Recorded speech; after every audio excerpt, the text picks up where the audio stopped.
che da oltre 50 anni è un faro del teatro italiano. Si è formato giovanissimo nel teatro napoletano, in particolare ha fatto esperienze decisive, ad esempio con la compagnia teatrale di Edoardo, per poi passare anche a lavorare con Giorgio Strehler al Piccolo Teatro di Milano. Negli anni poi ha fondato la cooperativa teatrale Gli Ipocriti e sviluppato un lungo percorso di scoperta del teatro classico, ma non soltanto. È molto famoso anche per le sue interpretazioni al cinema. Vi cito soltanto alcuni dei film ai quali ha partecipato: Morte di un matematico napoletano di Mario Martone, Partenope di Paolo Sorrentino, L'uomo in più di Paolo Sorrentino e anche il recente Portobello di Marco Bellocchio. Viene premiato questa sera per un importante testo di Italo Svevo dal titolo La rigenerazione, un testo che ci fa riflettere sul tempo che passa. Scopriamo chi ha vinto. Però vedete, zio, è una cosa molto comune alla vostra età. Tu dici sciocchezze. Che c'entra l'età? Che c'entra l'età? Guardai di sotto, Umbertino non c'era. Lo sceffer trasse fuori la lingua. In quest'epoca non è possibile restare vecchi. Vediamo insieme. 1, 2 e 3. Vince il premio Flaiano per la migliore interpretazione maschile Nello Mascia per La rigenerazione. Il testo di Italo Svevo, la regia è di Valerio Santoro, con Roberta Caronia, Matilde Piana, Alice Fazzi, Nicolò Prestigiacomo, Massimo De Matteo, Mauro Corrinello e molti altri attori. Ecco che arriva Nello Mascia sul palco dei premi internazionali Flaiano. Buonasera, benvenuto e complimenti. Grazie, buonasera. È un piacere averla qui con noi. Prego, venga pure al centro qui con me.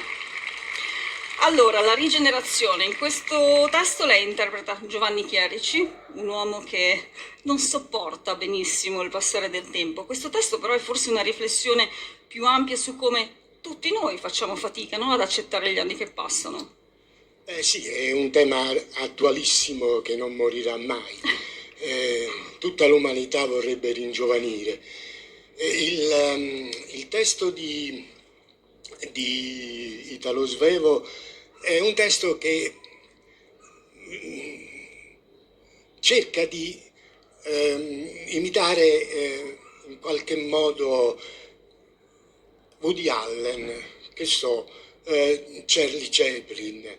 Io mi sono in qualche modo affezionato a questo testo perché è un testo che si avvicina a certe tematiche di Totò. Quindi è insomma, una figura a cui lei è anche legata, sì, immagino. Senza, diciamo, strafare, ma comunque l'idea della giovinezza, della rigenerazione, richiama immediatamente all'idea della sessualità ingiovanita. E quindi questo personaggio ripercorre questo tema, no? Però io ho cercato di affrontare questo tema complesso, no? Un po' ambiguo, sì. Come faceva Totò. Totò, abbiamo mai visto Totò che fa il vecchio bavoso, no? Di fronte a una bella donna? No. Sempre emozionato, sempre ammirato, no? Ingenuo, no? Bambinesco. È vero. E questo ho cercato di fare anche io in questo come spettacolo. attore, assolutamente. Allora, Ennio Flaiano, a proposito di attori, scriveva: il meglio che si possa dire di un attore è che ci faccia dimenticare il mestiere che c'è dietro. Beh sì, fare il teatro è qualche cosa che somiglia molto da vicino alla felicità. È il luogo dove si incontrano persone con cui parlare, con cui dialogare, con cui confrontarsi.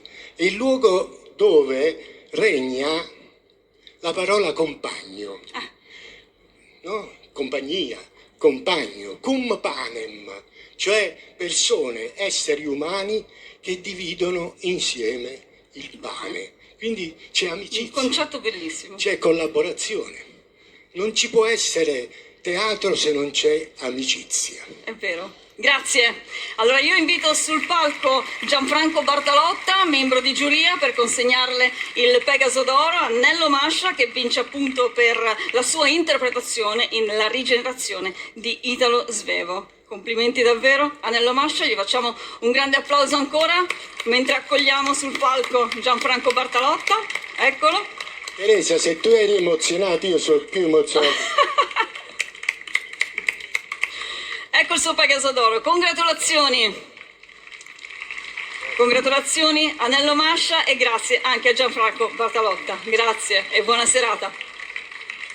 Allora noi andiamo avanti, abbiamo ancora un premio.